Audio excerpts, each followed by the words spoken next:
there. Thank you for joining me. My name is Carolyn Pitts. For over 25 years, I've been a health coach certified by the American Council on Exercise. If you're looking to eat more healthy, and particularly if you're looking for a lean source of protein in your diet, allow me to introduce you to tofu. Now, a lot of people are afraid to try tofu, or maybe you've tried it and it wasn't the best experience, but tofu is so beneficial. It's worth getting to know it. So I'm going to give you some ideas. Maybe you'll give it another chance. Asians have been enjoying tofu for over 4,000 years. And one of the reasons that it's still so very popular in Asian cuisine is not only that it's nutritious, but it's so versatile. You can bake it, you can boil it, you can eat it raw. And because by its very nature, it's kind of bland, you can, with the spices and the marinades and the things that you add to it, you can experience so many different flavor profiles. Tofu is made in a process that's very similar to making cheese. Both processes take milk and turn it into a solid block. With cheese, they're starting with dairy milk from cows, but with tofu, they're starting with soy milk.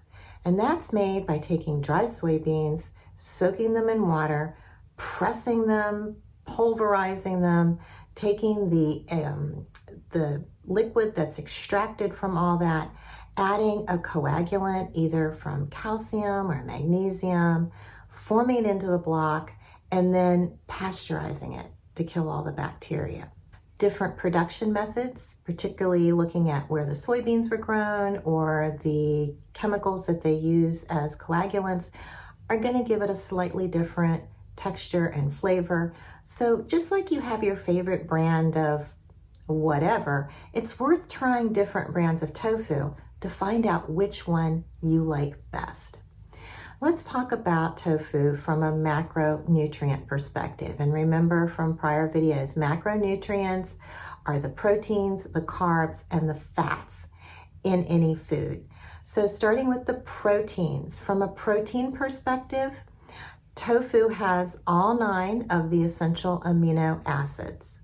From a carb perspective, it's going to add a lot of fiber. It's very low in carbs, but the carbs that are in it are from fiber. And then from a fat perspective, it's polyunsaturated fat, which means it's high in omega-3 fatty acids.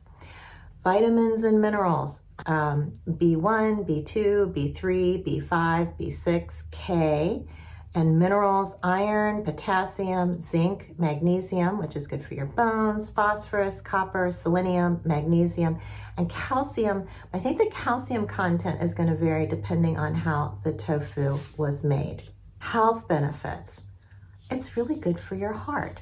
A meta-analysis of 3 studies that was published in the journal Circulation in April 2020, they looked at so many different participants. So I've talked before, when you're looking at research studies, one of the things you want to consider is how many people were in the study. Sometimes a research study will come out and they say, oh, we concluded X, Y, Z, and then you look at the details and you see, well, there was only 20 or 50 people in the study. This particular meta-analysis of 3 studies, one study included over 74,000 women. That was the Nurses Health Study from NHS. Another study included 94,000 women, and then the third study was over 42,000 men from the Health Professionals Follow-Up Study. And those individuals were all free of cardiovascular disease and cancer at baseline. They followed these people over decades, and total of just over 8,000 incidences of coronary heart disease were discovered in all of those years of follow-up. So from that, they concluded that the isoflavone intake was inversely associated with coronary heart disease. So it's really good for your heart and your circulation. Isoflavones can mimic estrogen in the body, and that has led to some stories on the internet about how tofu or other soy products can have a feminizing approach on men. Well, the hormone effect is so small. That's really not a concern. Another thing about soy products, they got a bad rap a few years ago when there was a study that came out that associated soy products with high incidence of breast cancer. But some things about that study. It was done with mice, and rodents metabolize soy very differently from how humans metabolize it. Another thing, the rodents were fed very high quantities of isoflavones.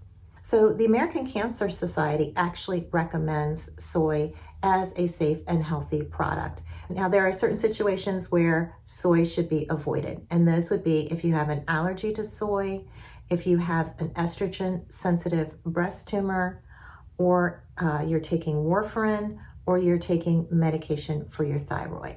All right, so what do you do with tofu? Well, you may have noticed tofu comes in a lot of different textures. This particular one is super firm. I like the firm version of tofu because I tend to use it in savory entrees, usually at dinner time. But it comes in firm, it comes in silken. The silken has got almost a custard-like consistency, so it's used a lot in smoothies or sauces. The firm you can use more in soups. I like to throw my tofu in dishes where I've cubed it and then prepared it. So I like a tofu that's going to hold up when I cut it into cubes. Now, someone told me one time that they had tried tofu and they didn't like it because it was slimy. And I think they must have just been choosing the wrong texture for the way that they were preparing it. Because if you used silken tofu and you tried to put it in a stir fry or you tried to cube it, yeah, I don't think that's going to work out very well. So pay attention to the texture of the tofu you get depending on how you want to fix it. And we talk about how to fix it. There are so many recipes out there on the internet, and I'll link to some of them, but there's just so much out there you can explore.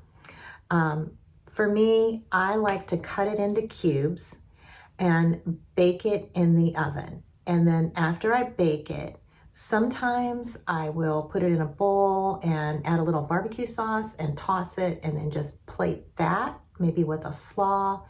But a lot of times I will put some spices on it before I bake it, like onion powder, garlic powder, smoked paprika, and then I'll just throw it in a bowl.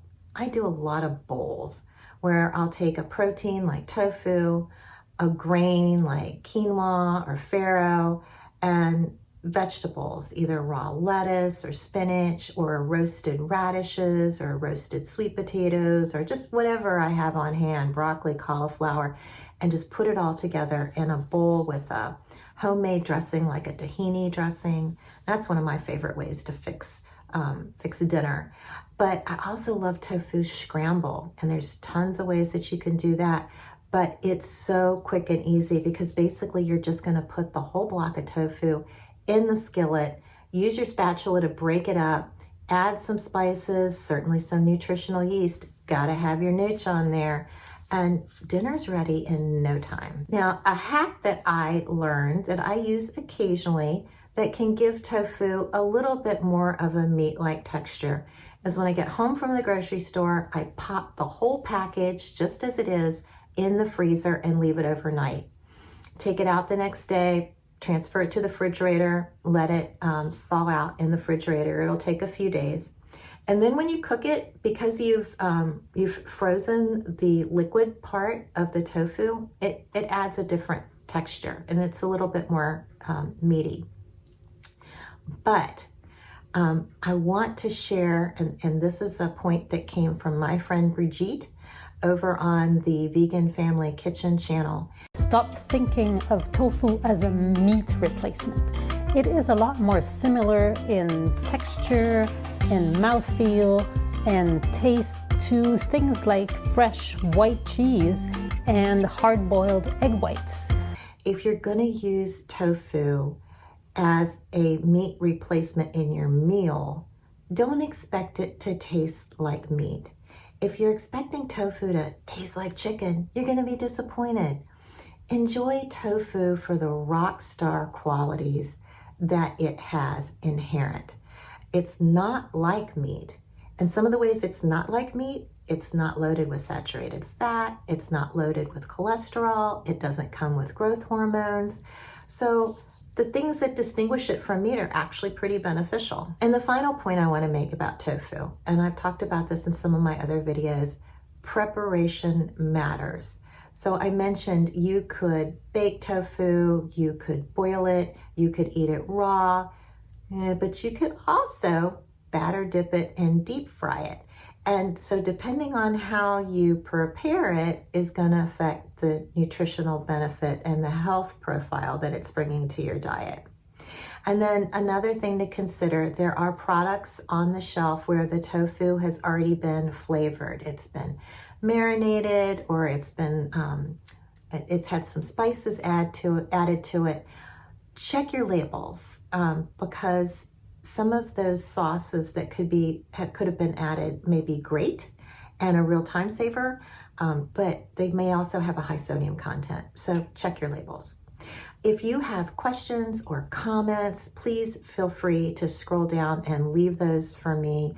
I really appreciate anybody who watches the video and takes the time to leave a comment, and your feedback has been a source of inspiration for future content. So I appreciate that.